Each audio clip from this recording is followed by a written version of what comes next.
A video like this could transform your identity and viewpoint of the world. Today I will discuss understanding Indigos, crystal children, and Starseeds. Regardless of the terms used, there are both similarities and differences, and the reality is that all these labels are incorrect. This is the truth, and it is the origin of many of these terms. What significance do they hold for us? Can they aid in discovering our identities and the reasons for our existence? Upon arriving on Earth, we lose all memory. It resembles a temporary haze that obstructs our view of our higher selves, the infinite source of love, and our previous life's wisdom. Before we proceed, let's take a moment to remember the remarkable Dolores Cannon. As a researcher of the psyche, she served as a bridge between different cognitive levels and could tap into the subconscious minds of thousands using her quantum healing hypnosis technique, QHHT. Her discoveries have led humanity to groundbreaking perspectives on life.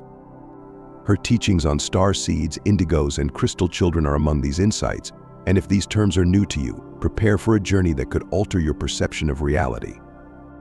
According to Cannon, Starseeds extend beyond merely being souls. They are also individuals who have migrated from other planets, hailing from different worlds or galaxies. The truth is, each person on Earth is multidimensional, possessing more than one reality. So consider when you go to sleep and begin to dream. Reflect on those bizarre dreams. These are merely your subconscious mind's displays, as higher dimensional realms cannot be perceived with the conscious mind. Thus, every night, a version of us revives, allowing us to experience vivid dreams.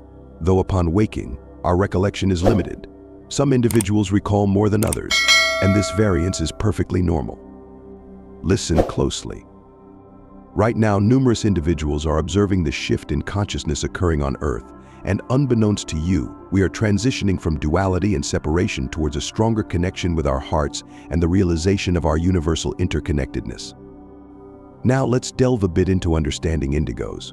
Many might not currently be interested in this topic, but if you are, you're already progressing on the scale of consciousness. Starseeds are particularly aware of their connections to other star systems, distinguishing them from others. In this universe, numerous races exist, with the Pleiadians being the most recognized, among others like the Arcturians, the Greys, and the Reptilians. These names represent different star systems, each with beings of a higher frequency. Recognizing and understanding this is the essence. However, I notice a common behavior among many people and Starseeds. Numerous Starseeds begin to identify so strongly with their otherworldly origins or past lives that they forget their present existence on Earth.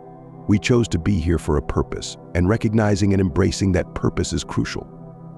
Perhaps this purpose is simply to elevate our vibrational frequency, to awaken, and to assist others in awakening as well. The individual who chose to come here to elevate the planet's vibration knows their connection to numerous other beings and entities in the universe.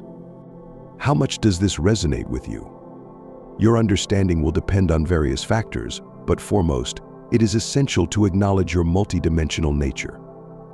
Trust me, your soul is far greater than you perceive. You have lived many lives before, and for Starseeds, it is still about integrating into this world. If this video is providing value to you, I kindly ask for your support. Please consider subscribing to our channel, liking this video, and if you wish, sharing your own experiences in the comments section below. We are currently experiencing this transformation, and more challenges will arise, but such is the nature of change. You might say that crystal children and Indigos, in simple terms, are akin to Starseeds. Now, Indigos possess a specific vibrational level and primarily emerged during the 1980s and 1990s. For some reason, many of my acquaintances consider me an Indigo.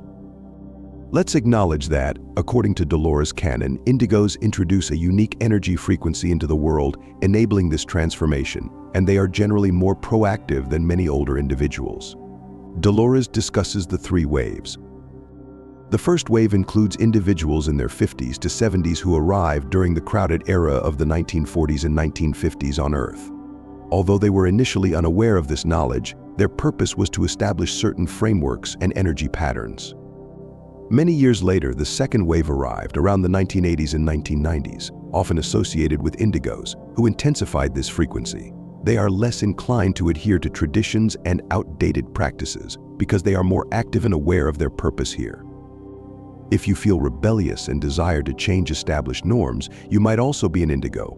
This was particularly true for me following my spiritual awakening and my deep dive into all things spiritual. One of the most significant events in my life was discovering Dolores Cannon, this extraordinary individual, and I am now pleased to share her wisdom with you. It made me question why I hadn't learned about this in high school, and why no one told you that your thoughts shape your reality.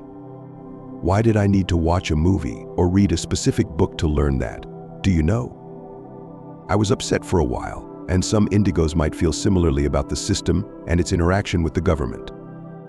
The key here is to remain observant and to let go, a lesson I learned from my own life experiences.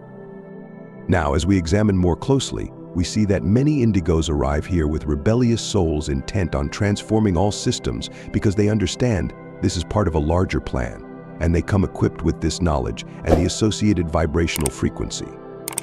Imagine walking through a grocery store. Your vibrational frequency impacts everyone you encounter, whether they realize it or not, and whether you believe it or not.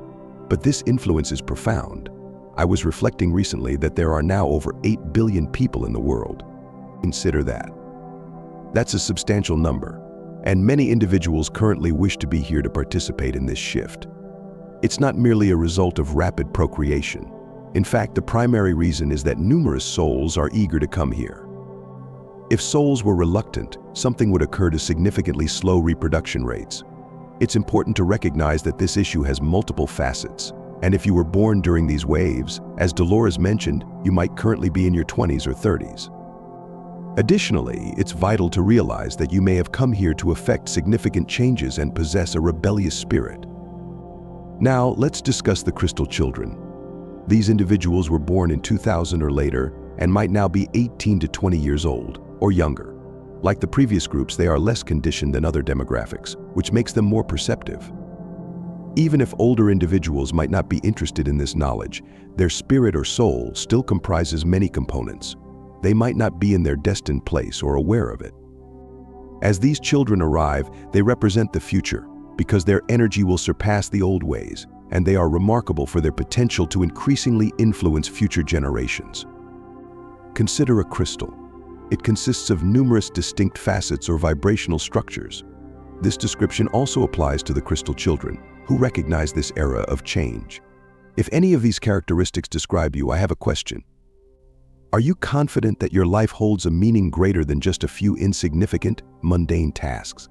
Do you believe your purpose transcends this? I've known since childhood, and it's this: you might have a greater mission than you realize. Perhaps your life's purpose is to jolt the world into consciousness by disseminating this knowledge, or simply by elevating your vibration.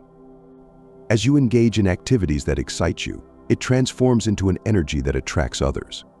There are 3 primary concepts behind everything I've shared with you, representing these 3 groups or ways of identifying ourselves. This is our role in transforming the world, and you have a purpose that exceeds anything you can imagine. They aim to elevate the world's frequency, and the best approach is to first increase your own frequency, letting go of past fears instilled by educators.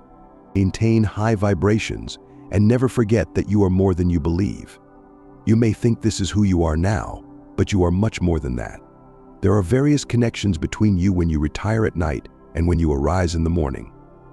Sometimes you recall these connections in the morning, but the more you engage with this, the more you'll realize it's who you truly are. The more you participate, the higher your vibration will rise, and the more you'll comprehend how this process functions. You are far more than you believe, and your presence here now is to help awaken the world and those around you by simply being yourself.